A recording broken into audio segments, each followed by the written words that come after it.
We looked shaky in those playoff games. We looked, I could look to my left, look to my right, and I see them kind of lost. And they want to look at a person. It's supposed to be me. But I wasn't doing that. And so these last two games after we lost to Sen, it's kind of like a wake-up call to me. And Josh gave me a long talk about it, that the guys are looking for someone, and I wasn't there for them. And so now I'm kind of getting back into that mode of like being the best leader I can be so that they can shine and then they can win the games for me instead of trying to put it all on myself. Snap. Hi, everyone.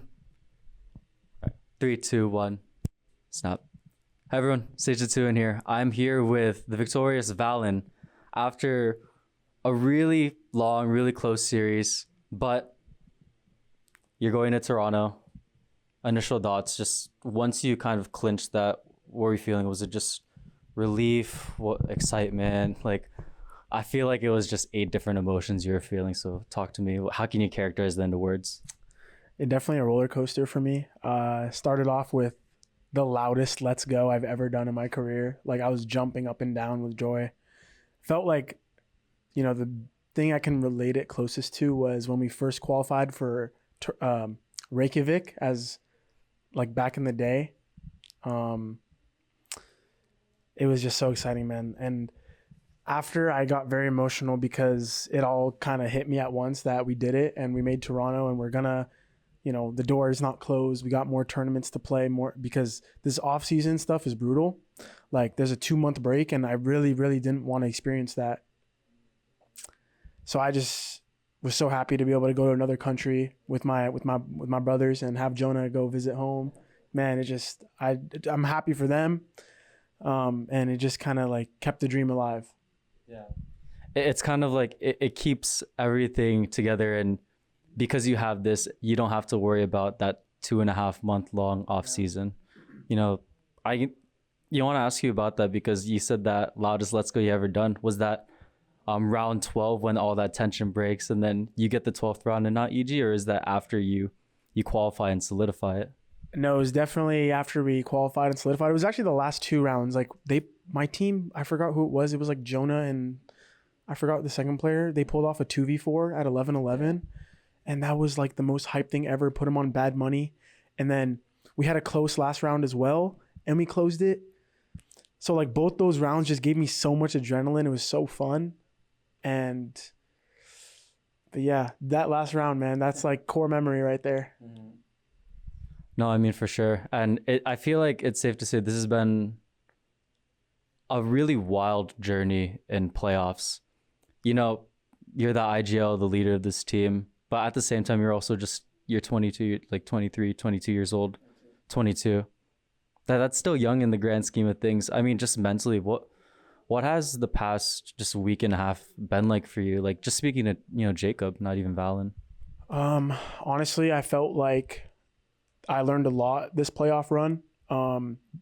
At the start of the split, or even kickoff, I felt like I am where I am now in a sense. Like, I think I kind of stagnated a bit throughout the regular season after we came back from Bangkok. I had a chip on my shoulder to get better, but I didn't know where to improve on. And me searching for different ways to improve and try to be better inside of the game kind of made me forget like why I'm me and why I lead this team. And I kind of was failing as a leader. We looked shaky in those playoff games. We looked, I could look to my left, look to my right, and I see them kind of lost. And they want to look at a person. It's supposed to be me. But I wasn't doing that. And so these last 2 games after we lost to Sen, it's kind of like a wake-up call to me. And Josh gave me a long talk about it, that the guys are looking for someone, and I wasn't there for them. And so now I'm kind of getting back into that mode of like being the best leader I can be so that they can shine and then they can win the games for me instead of trying to put it all on myself. How are you able to get to that point? How are you able to kind of just go into that conversation with Josh and feel what you need to feel, that way you're not just pushing away the emotions that you're feeling with just maybe not feeling like yourself as a leader and play, but then also be able to just address that so that you can move forward an even better version of valyn? Timing wise, Josh gave me the hard talk like while we were driving to our game day versus 100 Thieves. So there was really no time for me to like dwell on what he's saying or feel bad. And I know he comes from good intention. So of course, when I'm listening to him kind of go in on me, I know he's right. And so finish the car ride, I park, and I'm a little emotional about like, damn, I am letting the boys down. And I went in with so much emotion, so much energy versus that 100 Thieves game to kind of redeem myself. And I would say I did. And now I'm only getting back and better. And I think I'm going to grow from this because I had a moment of realization that I was slipping. And yeah, I just think I have high like emotional IQ about myself. Like I can look within myself to separate like, damn, like why is Josh grilling me versus just seeing it for what it is. And so I just took it for what he said, worked on it, and it made me realize like how important it was because we saw the result of the win after. So I will say, I think you do have a very strong emotional quotient. I can really agree with that. Spoken to a lot of players, and you definitely are one of the most reflective personalities we have in the scene. Very grateful for that. When you talk about kind of just addressing that more and kind of making some changes, was that more mental changes for you, kind of looking inward, or was that more so just what are the things in my game that I can improve? Well, where was the focus placed on? Yeah, it was really just a direction of focus. I've always had the things that I'm doing now within me to lead the guys and be the voice they need. But like I said, after Bangkok and after this regular season, I think I started to look more within myself on how to become a better team. Like, how can I be a better player for my team? Yeah. When in reality, they need me to be the best IGL. My job is not to go out and frag hard. And I think I kind of just bit too much into that like fragging IGL thing. And I just got to go back to my roots, like do what I do best, and that's lead the boys. And if I have a big map, I have a big map, but I can't let them go in and feel like headless chickens at some points. And I'm always calling and trying to rally them together, but it's one thing when they really feel you versus when you're just doing your job as an IGL, you know, like they really have to feel me. And I think they have been these last 2 games. That's why we're able to pull out these comebacks. Yeah. I spoke to Josh last week after the Sun series, and he was talking about how the team in practice and kind of on the stage was trying to play perfect Valorant. Do you feel like at a certain point you were trying to be this perfect IGL that could be a fragger and also just be an IGL, and your thoughts and your priorities were just spread too thin? I think, yeah, for sure. I just forgot like all the minute, very small details that it takes to be one of the best IGLs in the game and to be the best leader for my team. It's a lot of micro, like a lot of telling people how to coordinate a fight, making decisions very fast, making decisions quickly even when we're unsure, you know, all those things that they kind of rely on me on.